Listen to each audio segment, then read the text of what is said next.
The best place to start talking about blood sugar is where it gets used. This is one of your cells. Like all the other cells in your body, it runs on glucose. It can use other things to run on, like fat and amino acids, but glucose works best.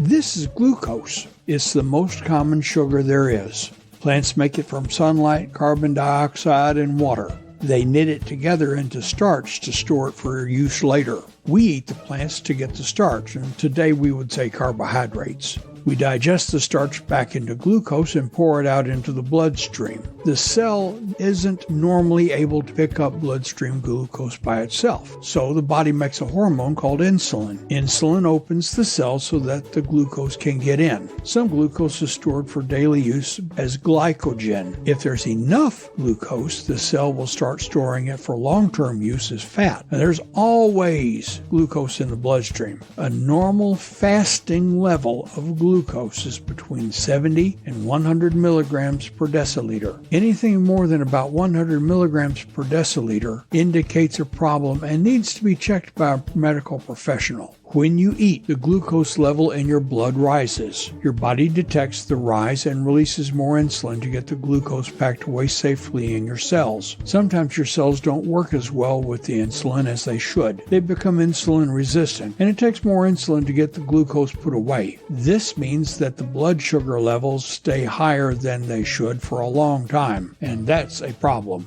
A lot of extra blood sugar floating around in your bloodstream is hard on your body's organs and other systems. In a condition called type 2 diabetes, it can lead to blindness, kidney failure, and can damage the small blood vessels in your extremities, especially your feet. In addition, just making the extra insulin is hard on your organs too. Eventually, it will wear your body out. The failure doesn't happen all at once, but like driving an old truck fast down a rough gravel road, the wear and tear adds up. So it's worth your while to think about your blood sugar level now and then. Exercise helps keep your cells sensitive to the insulin, and eating right will help keep a healthy blood sugar level.